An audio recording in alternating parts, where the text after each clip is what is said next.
You know, we last year sat on this very same platform, and I sang the praises of Victor Wembanyama. He was my guy. He was the guy that I believed in, I was and right I there felt. with you.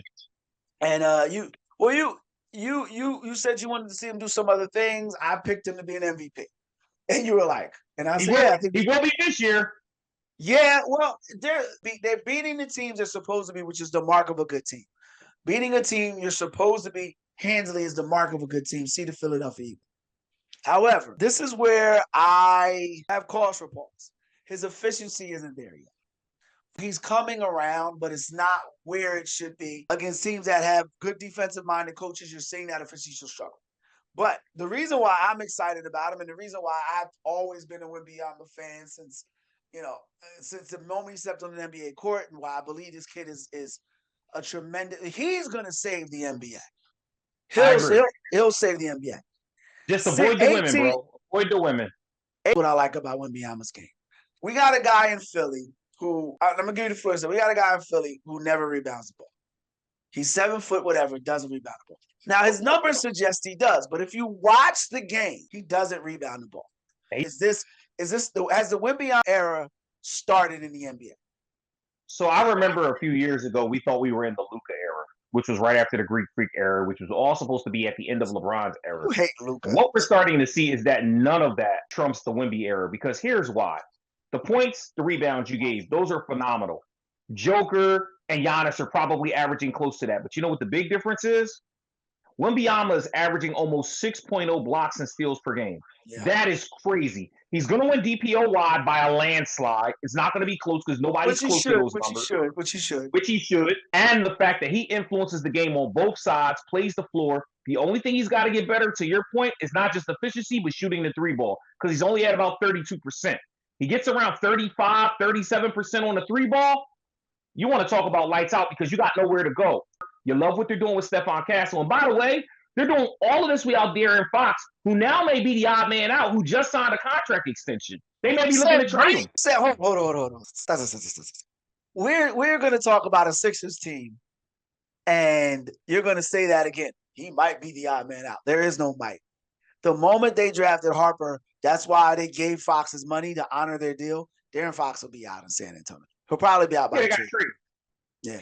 And I actually think, and you're going to think I'm bugging, you're going to say I'm crazy, this has never happened. I think Houston will probably be on the phone. I also think Miami will be on the phone. Miami makes sense. Houston may also be on the line if you've seen anything. Who? Boston, if you've seen what they got going on right now. Well, yeah, because they're all over the place. They're and they need something to hold them afloat until Tatum gets back. Well, but you got Tatum, Fox, and Brown. That fits. The most exciting thing I like about Wembanyama is how serious he takes the game. And it's not great for commercials and ad libs and everything, but it's great for the NBA because, I mean, everything you just said about the gambling thing, and that's scary, man. Like that could rock a league. That type of scandal. So that's the word I was looking for. But yeah, so I'm excited about that. I gave you the numbers.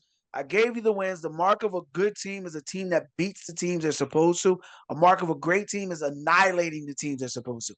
That's what they're doing right now. I think they beat I was about to say they beat Dallas by 30.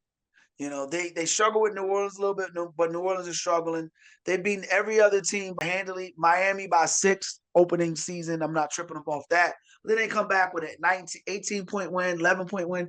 They're rolling. And Harper, will he win MVP is a great question. And the reason why I say that is there becomes this, and he's not there yet, but there becomes this level of expectation. You expect this greatness out of him. So how does he defeat his expectations? How does he overcome his expectations? But right now, I actually think we are entering not just the world of Wemba, but the next phase of the NBA. Your KDs, your Stephs, your LeBrons. Those guys are gone. Exactly. And Anthony Edwards better get on the bus because this monster in San Antonio ain't going nowhere. And as much as you hate Luka, and fine, it's fine. You hate Luka. Why would I hate Luka? I'm a Laker fan. I don't hate Luka. I was going to say, Luka being attached to the Lakers means they're always going to be in the hunt. And he's skinny Luka now. And Shai's already got one under his belt. Yep. And knock, Anthony. They're all in the Western Conference, homeboy. You got to beat all the monsters to get to the finals. So you got just to get to the round, you got to beat them. And there's still a guy called Joker who might have something to say as a multi-time MVP and NBA champion. You got to, hey, listen, you got a widow's row to go through over there. And Dirk and Kobe, God rest his soul, and Tim Duncan are like, so what you saying? That's what we had to do. KG and Chris Webber are like, yeah, it's hard. It's hard. And it's rough, bro. And Dirk and Kobe and Duncan are like, yeah, well, difficult takes a day, impossible takes a week. We got it. So Ant better get it together. He's going to have to move conferences.